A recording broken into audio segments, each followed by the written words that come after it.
Okay. I'm Kurt Hauswirth with Public Radio 90 WNMU-FM, and this is The Local Spin. My guest today is Dan Truckey. He's been making music from the shores of Lake Superior for quite some time, but he says his music also sounds like it's from other places as well. So Dan, it's great to have you with me today. It's great to be with you, Kurt. Thanks for asking me.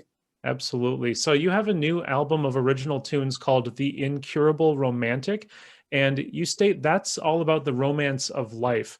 And it features uplifting and heartfelt songs for these trying times that we live in. Did you put this album together to help yourself through all these rough times? And has this music helped you through your own rough times? Yeah, I mean, some of the songs go back quite a ways, many years ago. In fact, some of our re-recordings of stuff that I had done when I didn't really have very good musical equipment. But it really started after my last album, Heaven Forbid, which was pretty heavy politically and socially, politics, dealing with a lot of very heavy issues. And I decided after that one, I wanted to do something a little bit more lighthearted, a little bit more, and also less complex to record. Just try to keep it as basic as I could, which is really hard for me. I always end up going overboard. But so yeah, for me, it was just wanting to do something a little bit lighthearted. I'd written a lot of romantic songs in maybe the Tin Pan Alley vein, or Broadway vein, beyond just folk music, or rock and roll. And I just had always wanted to do something with those. And so I took some old stuff, I took some new stuff, and even wrote some while I was recording. So it all kind of just fit together. But it just so happened that, with COVID happening, gave me an opportunity to actually work on it, because it takes a long time, as you know, it takes a long time to record material, especially if you want to do it right. And I had more time at home with COVID. And so I decided, well, this is the perfect time for me to work on these recordings and get them done. And so I worked on them. I had actually begun recording in 2019, but really the bulk of it was in 2020. And in the end, I found it really was cathartic for me to work on these. And some of the songs ended up having some connection with COVID, or at least my mental state at the time, and what I was searching for. So yeah, I think it in the end, even though came beforehand, it really, COVID helped kind of coalesce it into something, and which I think it's done for a lot of artists. This is going to be seen as a very fruitful time musically for artists, I think. Yeah. And the topics that you have on the songs on the album, you've got 15 tracks on the album, and you talk about things that maybe when we step back during the pandemic, we kind of start to focus on some of the really important stuff, like how are we emotionally, what kind of dreams and aspirations do we have? And then, the romance of life and love itself. And talking about the inspirations behind the album too, like knowing you and knowing your family, you and your family have a lot of warmth and compassion, and I'm really pleased to be your friend and to know your family too. But you also attribute your songs on this album to them. So how does your family become a source of inspiration for your music? And was it a little bit different this time around, maybe being in closer proximity with them at times? Yeah, I mean, the really romantic love songs, of course, were inspired by my wife. And some of them go back many, many years. But even the songs that were definitely from COVID time were really inspired by time spent together. And I think you hit it too, is just the most important things. I think what COVID kind of helped bring to all of our consciousness is what's really important. Yeah, we all have to make a living, and many people struggled to do so during COVID, and that's nothing to laugh about. But we all found too that there are other things that are far more important. Our loved ones, our family and friends who we don't get to see or haven't seen at all or on a regular basis. And those are the things that we found that really mattered to us. And all of that really came out in this album, I think, of the things that I really cared about and loved. But, besides my wife, my kids are endless inspiration to me. Well, Yeah. and talking about inspirations for songs, and speaking about writing songs for your wife and about your wife too, you shared a story on social media a little while back about the song "The Major's Wife," and it's having to do with a time, kind of it's almost like a somewhere in time lost summer where you found love, but you also kind of had a historical reenactment as a part of that. Can you tell part of that story here and how you turned that into that song? Yeah, well, how we met is we worked as historic interpreters at Fort Wilkins up in Copper Harbor. Northern used to have a program where students from Northern went up there in the summertime to work as interpreters. And we actually met in a class we had to take at Northern, and I instantly fell for her, but she kept her distance. and knowing, oh, I'm gonna have to spend the whole summer with this guy, and so there were three of us, our friend Kristen and Lee and myself went up there. This is in 1989, and spent the summer. And she played a major's wife or an officer. It might have been a lieutenant's wife. I can't remember, but I think of it as a major's wife. Yeah. And I played a private, and we were in first person characters all the time. So we weren't allowed to. We had to interact with the public as if we were the character. Right, kind of method acting, pretty deep in the character. Very deep method for an entire summer, and so that it was during that summer that we fell in love. So many years later, I'm thinking about our relationship and how real it got after that summer, and it got real really quick, and has been real ever since. But that summer was like this magical kind of fantasy land, and that reality, even through all the reality we've been through, she's still, the love of my life, and that major's wife that I stole away from the major back in 1989. Yeah. So there was no actual major. She was just playing his wife. There was no actual person interpreting his role. So I'm lucky, because it could have got really ugly.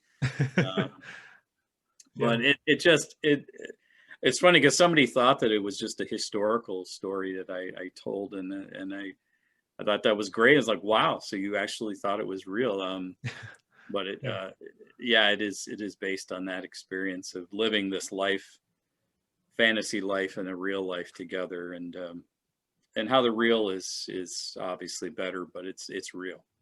Yeah, well, that's awesome. I mean, it sounds like a lot of love songs that are out there talk about duality in some kind of way, and maybe some escapism wrapped in there too. And it's great that you've got a blend of those two, not only within the song, but within the love that you share with your wife. So that's really good to hear the inspiration behind The Major's Wife. That song was the first one that I'd written for her in a long time that I liked, because unfortunately, as a younger guy, a lot of my love songs were, I'm sorry I was such a jerk. I promise I won't be a jerk again. We're gonna apologetic make it. Kind Everything's of gonna be okay kind of songs, and she got really sick of those, and I got sick of them, and so for a long time I just said I'm not going to write any love songs for a while.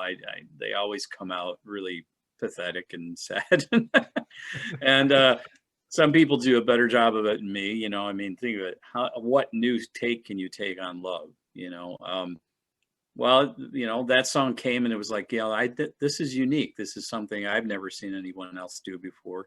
But it also was really personal, and I like the lyrics. I like the rhyme scheme and how they fit together.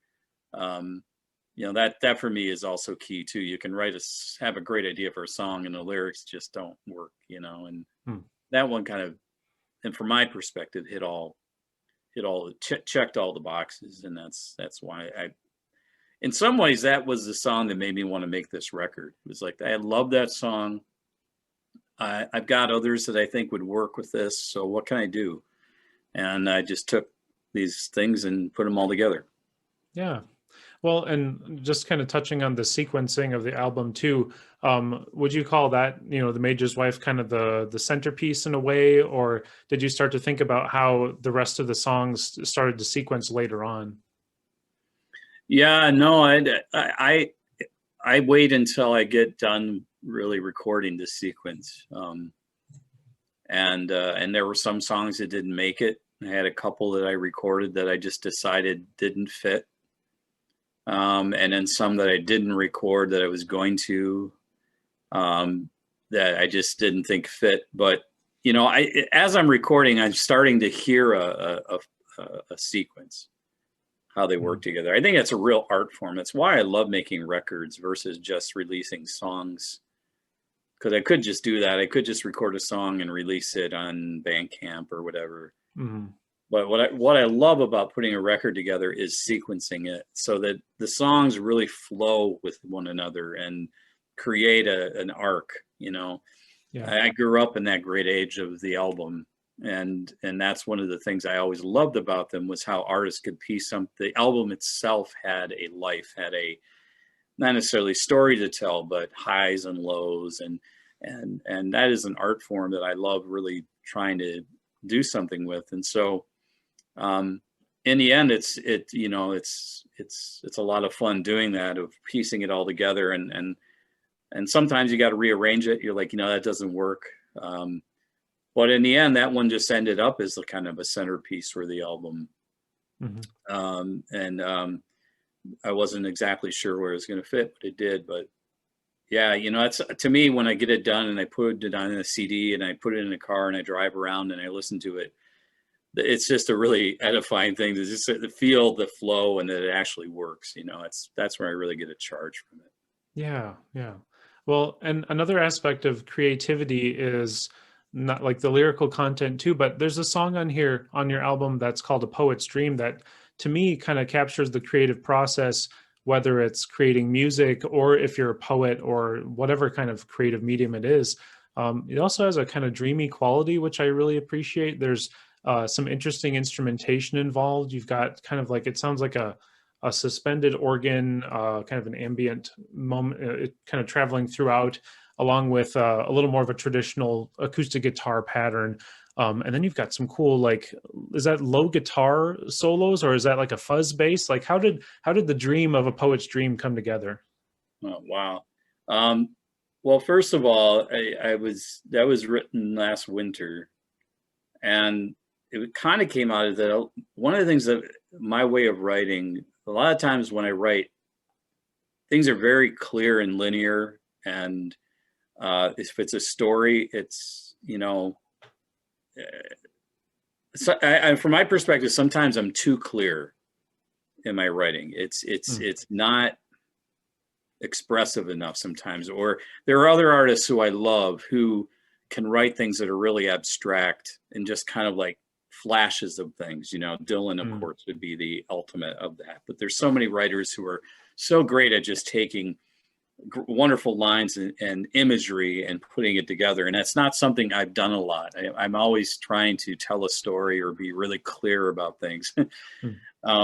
And so what it really came out of was just a desperate attempt to do that, to create something that was really more just poetic and abstract than linear. And I decided it was in the winter time. And so I was driving, you know, in the mornings you drive to work and it's dark, and just these images of winter scenes just kind of played into it. And so I was really happy with it because it came out, you know, much more abstract and a little stranger than things that I'd written. And it really, I think that line, A Poet's Dream, came as just as I was piecing it all together as like a tagline for it all. What did it all mean? And it really was just like this dream. As a poet, you're dreaming these scenes and trying to find a way to put them all together, and what do they mean? And I don't know if they mean anything. It's just, they just exist on them in a way of inspiring you in some way. So that solo is actually a bass. It's a bass solo run through a chorus pedal. Okay. I was kind of going for the Jaco Pastorius sound. I loved his playing on like Joni Mitchell's records, and and his fusion albums, and I was going for that kind of a sound as a solo, and I chose a bass solo because so many songs had sax or guitar solos, and it's like, you know, what could I do that's different on this song? And the bass through the chorus just seemed to work. It just was something different, you know. It was just kind of give it a unique tone. It definitely I does. like the arrangement of that song a lot. It's one of my favorites. Yeah, I love that solo. It's so free. I mean, and it does give you that feeling of I don't know, mysticism or something that just kind of takes you somewhere else. And as you talked to, like, as you described a poet's dream, it's almost like the idea of a song, like the romance behind creating a song, and then it turns into that song, which is a cool slant on, you know, an original track. So kudos to you for that one. For cool. sure. I didn't think of that, but yeah, that's I guess that is something that I couldn't see, you know. But yeah, I don't like to write about writing too much. I've done that in the past, and it gets kind of, you know, self-serving. And that wasn't my intent with that song. So I guess maybe that's why it works. It just comes out. Yeah, it's certainly dreamy for sure. Well, and talking about songs that are about certain things, kind of going to a little bit of the opposite end of the spectrum, I wanted to talk about the AM song as well. To me, that's, you know, definitely a tribute to the AM band of the radio and what things you could just find by scanning around. It sounds like you've done some scanning on the AM band in your past. Did that affect a lot of your upbringing and like interests, whether it was music or other topics? And did you still occasionally tune into the AM band and try to find some magic on the air? I do, and I did. I mean, I grew up in that heyday of AM radio in the early 70s, where, I mean, AM radio had been around a long time, obviously, but that was for pop music. If you AM radio was still the standard for pop music when I was a kid. FM at that time was still primarily, you know, rock and I'm gonna say college. There wasn't really college radio the way there is today, but alternative radio and hip radio, and but then it took over for AM in being the main thing. But when I was a kid, you know, pop music was an AM phenomenon, and most kids only had AM radios. Your family might have an FM console, which we did, but in my room I had an AM radio, and I'd listen to pop music. Another song in the album called Michigan and Trumbull Blues has a line in it about the radio, because I also listened to Tiger games as a kid on the radio in my room, and grew up in cars that had AM radio, some only AM radio, and as a kid listening to a lot of AM radio in the car with my family. But for me, I love driving. I love driving at night. You know, long distance. I've done a lot of long distance driving in my life. And I, even to this day, when I'm doing that, I love at night to put on AM radio. It's such a fascinating place compared to FM. Nothing against public radio, because I love public radio. Public radio is the most interesting place on FM to me. But there's something about the worlds that you bring in when you're scanning the AM dial at night. You're getting stations all over the country, you know, the continent, even the world. And it's this strange world that FM radio and commercial radio isn't apparent on FM radio, which is so much more programmed generally. And it's much more, you know, whether it's talk radio or weird music stations or sports, it's just it's just has a different vibe altogether, and that's what that really is a tribute to.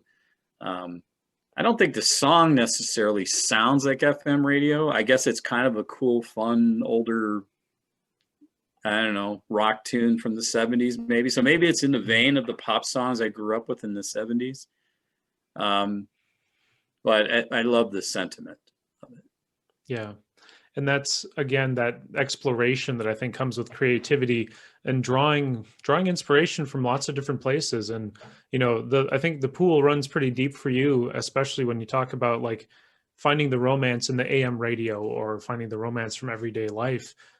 You've got quite a few different topics and emotions that you've evoked throughout these tracks. So it's it's a cool thing to hear that you can take something like AM radio and turn it into a song. I mean, it's such a momentous thing for people. And as you talked about, you know, taking long drives, listening to AM radio, just one quick experience for me, my grandparents had an old Dodge Reliant, and that was only AM radio.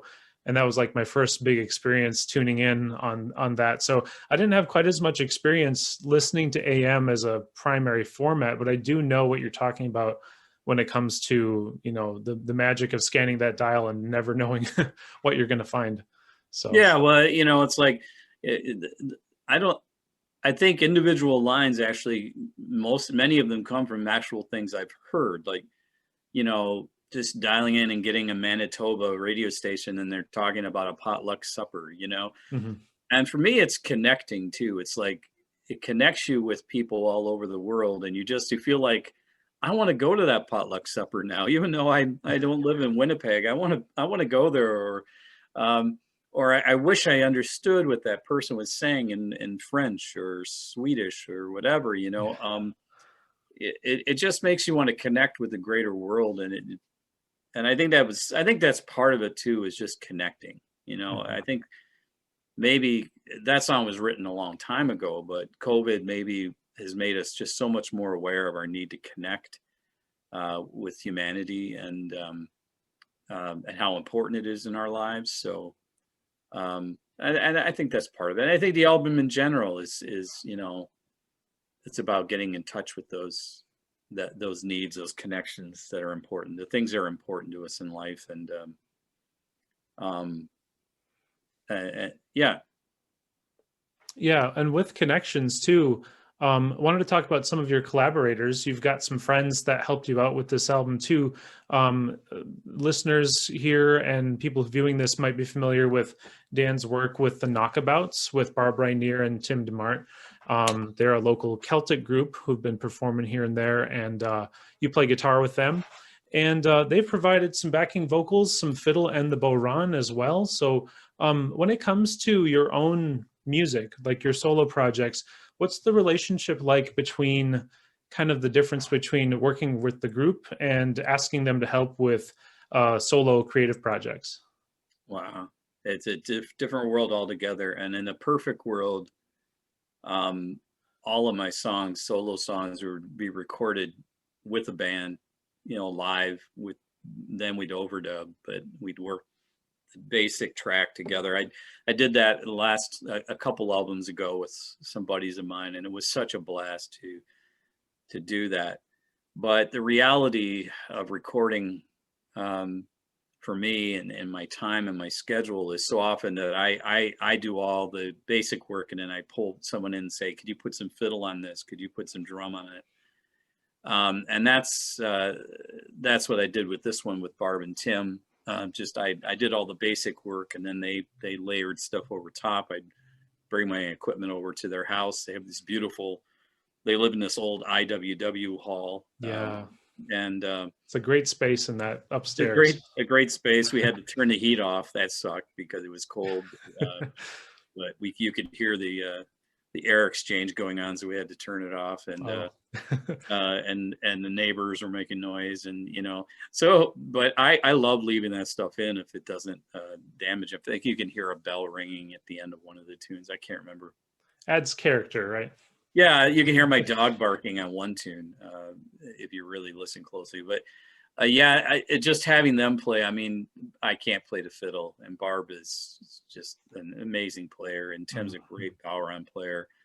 It just added a lot. Tim sang backup on Apart Together Now. That was originally I sang it, and then I just he picked up on it, and I was like, oh wow, I love the sound of your voice.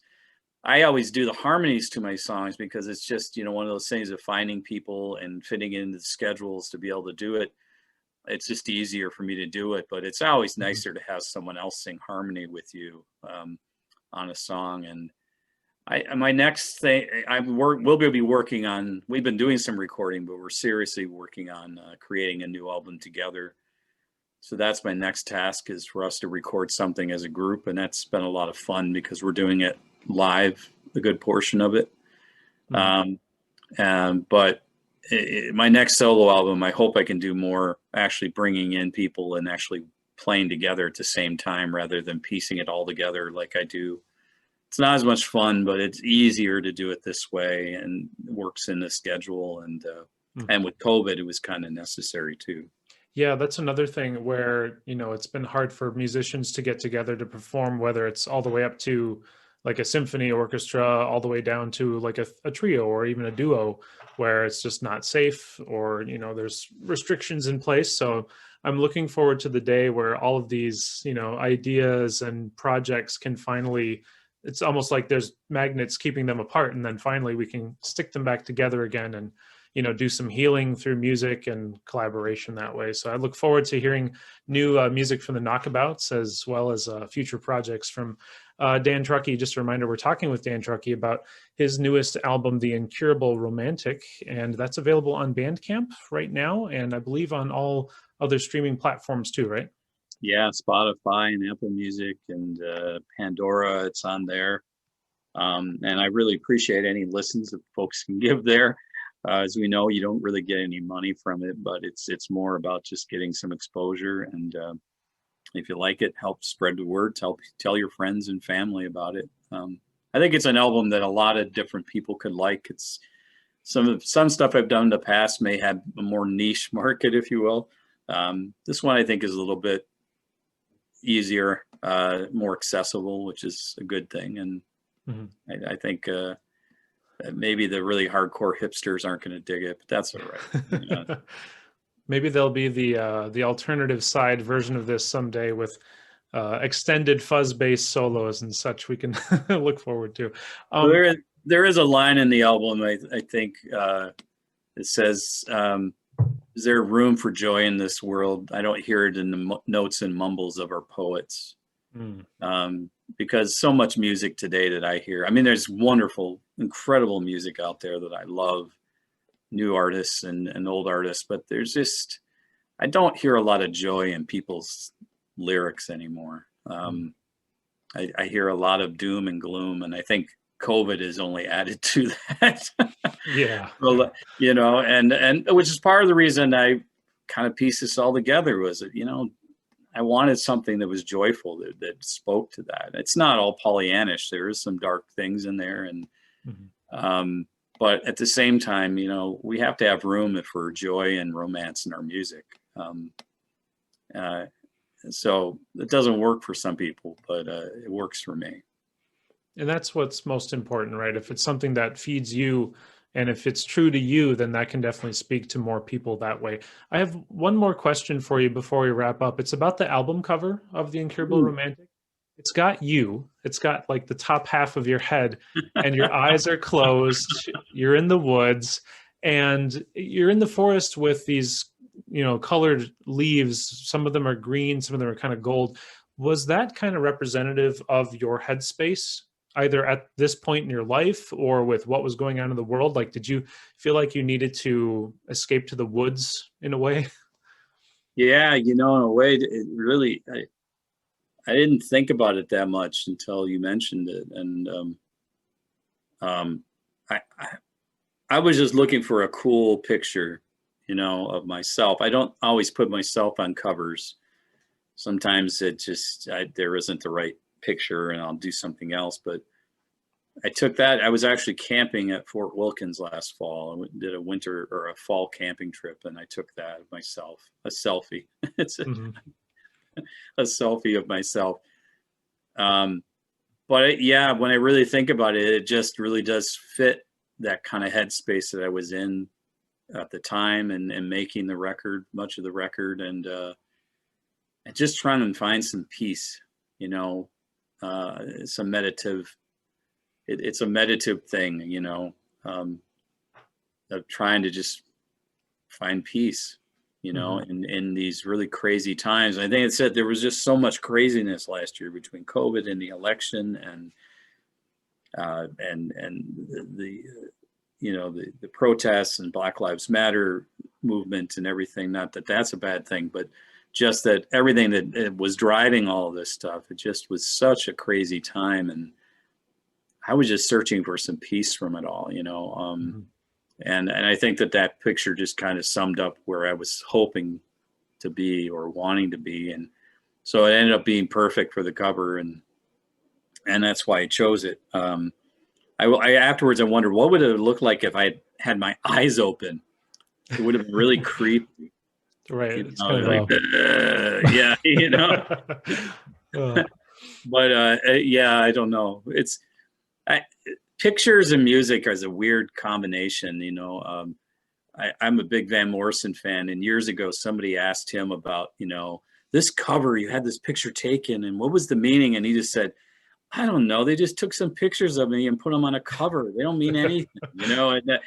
I think that that's so much it. It's just like, you know, a picture is sometimes just a picture, but mhm. sometimes we see things there. It does have some meaning, you know. It does connect, and that's when you're putting a record packaging together. It's all about that. What does this represent? What possibly could represent all this music in one photo? And in a way, that picture does. You know, it's kind of in me. It's all up in here, and it's about getting it out, boom, to the world. Yeah. Which is a really hard thing with music. It's hard to do, you know. And you never know how it's going to come out and how people are going to respond to it. I think the great thing now, though, is that with technology, you're able to really, folks like myself or yourself are able to actually create something resembling what's going on in our head in a form and give it to people. Because for a long time, what I could create in my own little primitive way did not represent what was going on in my head at all. I was very limited, and now I can do it, and it's just so great to be able to do that, you know. And that's why when some people say, wow, you went over the top on that one, I'm like, yeah, but because that's what's in my head, Right. and I wanted it to come out, and so that's why it was over the top, because that's what I was trying to do.